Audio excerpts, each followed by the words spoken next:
अस्सलाम वालेकुम, welcome to our YouTube channel. रोज़ नई और दिलचस्प कहानियों के लिए आप मेरे चैनल MS उर्दू स्टोरीज़ को ज़रूर सब्सक्राइब करें और साथ में लगे बेल आइकन को ज़रूर प्रेस करें। बाबा जान ने भी खूब मोहब्बतें नछावर की और खाने के लिए बुलाया, लेकिन उमर ने भी साफ इनकार कर दिया कि भूख नहीं है।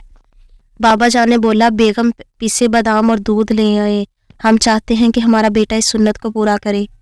अम्मी ठीक 2 मिनट बाद ठंडे दूध का गिलास लिए उमर को थमाते हुए बोली, बेटा पहले खुद पियो और फिर जुलेखा को पिलाओ। और दूध की दुआ याद दिलाई। उमर ने घटाघट दूध का आधा गिलास पिया और बाकी जुलेखा को पकड़ा दिया। इसने भी अजीम दिक्कत के साथ चंद घूंट नीचे उतारे और अम्मी बाबा की तरफ देखा तो दोनों मसरत भरे जज्बात से बोले, और पियो बेटी। लेकिन जुलेखा के मुसलसल इनकार पर उमर को बकिया दूध खत्म करने का हुक्म सादिर हुआ। इसके बाद अम्मी बाबा को लेकर कमरे से जाते हुए बोली, बेटी मैंने तुम्हारी ज़रूरत का सारा सामान इस कोने में रख दिया है। वो दोनों जा चुके थे। कमरे में खामोशी का राज था। जुलेखा शर्म से सर झुकाए खड़ी थी तो उमर बोला, आप तशरीफ़ रखें, और ख़ुद वो अपनी किताबों को ऊपर नीचे करने लगा। पीछे मुड़कर देखा तो वो गोद में हाथ रखे सर ज़रूरत से ज़्यादा झुकाए बैठी थी। चेहरा तो ठीक तरह से दिखाई नहीं दिया, लेकिन हाथों की रंगत बता रही थी कि मोहतरमा काफ़ी सांवली है, जिसके गम ने उमर को अंदर ही अंदर चाटा। इसका दिल बुझ सा गया कि आखिर अम्मी बाबा ने इसका इंतखाब क्यों किया। मेरा और इसका भला क्या जोड़ है। वो खुद ही दिल में सवालों जवाब किए जा रहा था। उमर का दिल टूट चुका था। इसको अपने वालिदैन से ऐसे इंतखाब की उम्मीद न थी। आखिर ज़ाहिरी हुस्न भी कोई चीज़ है। इतने साल खुद को औरत के फितनों से बचाए रखा, जनाकारी की गंध से खुद को बचाया तो किस लिए? एक हलाल रिश्ते के लिए, एक दिल को मोह लेने वाली बीवी के लिए। लेकिन इसमें तो कोशिश ही नहीं है। सांवली सी मुरेल कुकड़ी। उमर के अंदर सर्द जंग का सिलसिला जारी था। दिमाग जैसे माऊफ हो रहा था, लेकिन इसका ज़मीर बार बार मलामत कर रहा था। हदीस रसूल सल्लल्लाहु अलैहि वसल्लम, दुनिया एक पूंजी और दुनिया की सबसे बेहतरीन पूंजी नेक औरत है। किसी औरत से इन 4 चीज़ों के सबब निकाह किया जाता है, इसका माल, इसका हसब नसब, इसका हुस्न जमाल। लेकिन देखो, तुम दीन वाली को तरजीह देना। किताबों की तरतीब के बाद उमर जुलेखा की तरफ पलटा और बोला, देखे मैं किताबी कीड़ा हूँ, किताबों में रहने वाला, लिहाजा महदूद वक्त की बिना पर आपके लिए किताब का इंतखाब किया है। तोहफ़तुल अरूस ये सिन्फ़े नाज़ुक के मौजू पर पहली जामे और दिलकश किताब है। उम्मीद है आप इसे भरपूर फ़ायदा उठाएंगी इंशाअल्लाह। जुलेखा झुके चेहरे और धीमे लहजे से सिर्फ जी कर पाई, मेरे ख्याल में आप ये बारी बरकम लिबास तब्दील कर सकती हैं। उमर को जैसे इसके बनाव सिंगार से कोई दिलचस्पी नहीं थी, लेकिन इसने इस एहसास को छुपाने की भरपूर कोशिश की। जुलेखा भी जवान जज्बात एहसासात रखने वाली लड़की थी। इसके रवैये को समझ गई और लिबास तब्दील करने के लिए कोने में पड़े सूटकेस का रुख किया और सफ़ेद कॉटन का सादा सा शलवार कमीज़ निकाला, जिसके ऊपर हल्की गुलाबी और काले रंग की कढ़ाई थी और साथ बड़ा सा छोटे छोटे फूलों वाला दुपट्टा। अल्लाहुम्मा इन्नी औज़ु बिका मिनल खुब्सी वल खबाइस दुआ पढ़ते ही वो वॉशरूम के अंदर थी और फिर दीवार के साथ लगकर अपने बेकाबू आंसुओं की जड़ी को नहीं रोक सकी। खूब आंसू बहाकर शावर लिया और बाहर निकलने से पहले चारों तरफ दुपट्टा लपेटकर माथे पर हल्का सा घूंघट निकाल लिया।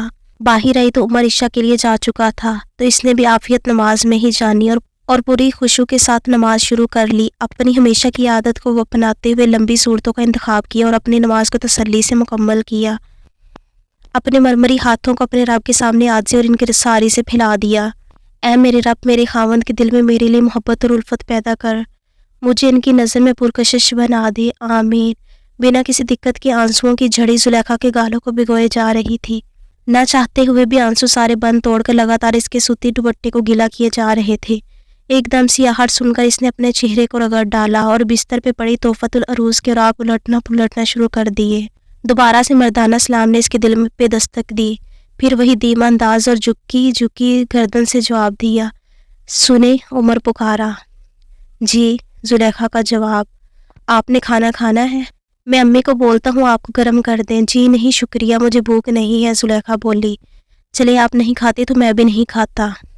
जुलेखा किसी रोबोट की तरह उठी और बिस्तर के एक कोने में लेट कर खुद को अपने दुपट्टे में लपेटा और अज़कार मसनूना में मशगूल हो गई। इधर दूसरी तरफ भी यही सिलसिला जारी था। नींद के आसार दोनों तरफ दूर दूर तक दिखाई नहीं दे रहे थे, लेकिन राह फरार का यही एक जरिया था। बज़ाहिर बंद आंखें, लेकिन दिलो दिमाग शिद्दत गम से चूर था। जुलेखा बार बार इस नुक्ता को सोचे जा रही थी कि क्या मेरी नादरा वाली तस्वीर उमर को नहीं दिखाई गई, जबकि अम्मी जान ने मोमानी से ख़ास दरख्वास्त करके उमर को दिखाने के लिए ली थी। फिर आखिर क्या हुआ है? جو ان کی آنکھوں میں میرے لیے کسی قسم کے جذبات نہیں ہیں۔ میں تو رشتوں سے ترسی ہوئی ہوں۔ بچپن میں والدین کا انتقال، نہ کوئی بہن نہ کوئی بھائی، اور اب خاوند ملا ہے وہ اتنا قریب ہو کے بھی کوسوں دور۔ دل میں ٹھیس اٹھی اور آنکھوں نے کھل کر برسنا شروع کر دیا۔ کیا ہوا جو میرا رنگ سانولا ہے؟ دل و دماغ تو نہیں ہے؟ آنکھوں میں برسات کا سلسلہ تسلسل جاری تھا۔ دل شدت غم سے نڈال تھا اور اپنے پسندیدہ شعر کو دہرا رہی تھی۔ عجب رنگوں میں گزری ہے زندگی اپنی، دلوں پہ راج کیا پھر بھی پیار کو ترسے۔ سفید کاٹن کا دوپٹہ زخموں میں مرہم کا کام کر رہا تھا، آنکھوں سے برستی برسات کو کافی حد تک جذب کر چکا تھا۔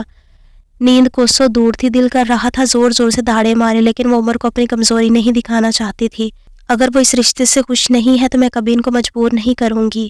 ہاں، اپنے حقوق ضرور پورے کروں گی جو کہ میری تربیت کا حصہ ہے۔ میں اپنے نبی کریم صلی اللہ علیہ وسلم اور صحابیات کی سنت پر عمل پیرا ہوں گی انشاءاللہ۔ بے شک خاوند کی فرمانبردار عورتیں ہی جنت جائیں گی۔ کمرے میں دیوار پر لگی گھڑیال کی ٹک ٹک سنائی دے رہی تھی۔ وابڈا کی آنکھ میں چولی جا رہی تھی۔ کمرے میں لگا 0 واٹ کا بلب بھی بجھ چکا تھا۔ زلیخا انتظار میں تھی کہ لائٹ آئے تو وہ وقت کا تعین کر سکے اور اپنی روزانہ کی روٹین تہجد کے نوافل شروع کرے۔ تقریباً آدھے گھنٹے کے لگ بھگ بجلی کا نزول ہو چکا تھا۔ رات کے 2 بج رہے تھے۔ زلیخا چپکے سے دھیمی چال سے کمرے سے نکل کر واش روم میں جا چکی تھی۔ اچھی طرح سے وضو کیا، چہرے پر ٹھنڈے پانی کے چھینٹے مارے اور واپس خاموشی سے کونے میں پڑے جائے نماز پہ کھڑی ہو گئی۔ نوافل میں طویل قیام کے بعد اپنے مرمری ہاتھ اپنے رب کے سامنے پھیلا دیے، پھر وہی برسات کا سلسلہ اور سینے میں تڑپ۔ چاروں ناچار خود کو کنٹرول کرنے کی کوشش کی لیکن بے سود۔ اپنی پیشانی کو سجدہ ریز کر دیا اور خوب گڑ گڑائی، میرے مالک میری اسی آزمائش کو آسان کر، بے شک تو ہی مشکل کشا ہے۔ طویل دعاؤں کے بعد دل میں اطمینان محسوس کیا۔ اتنے میں فجر کی اذان سنائی دی۔ عمر تو نہ جانے رات کے کس پہر نیند کی گہری وادی میں جا چکا تھا۔ اب زلیخا اس شش و پنج میں تھی کہ ان کو اٹھاؤں یا نہ اٹھاؤں، اور اگر اٹھاؤں تو کیسے۔ 5 منٹ کی سوچ بچار کے بعد زلیخا نے عمر کے پاؤں کو ہلکا سا جھنجھوڑا، لیکن وہ گوڑے بیچ کر سو رہا تھا۔ آخر تیسری کوشش پہ ہڑبڑا گیا۔ آنکھیں ملی تو دیکھا زلیخا اس کے پالتی پوئی کھڑی تھی۔ فوراً بولی، جی وہ آپ کی فجر کی جماعت نکل جائے گی، اذان ہو چکی ہے۔ عمر دل ہی دل میں خوش ہوا، چلو محترمہ نماز کی تو پابند ہے۔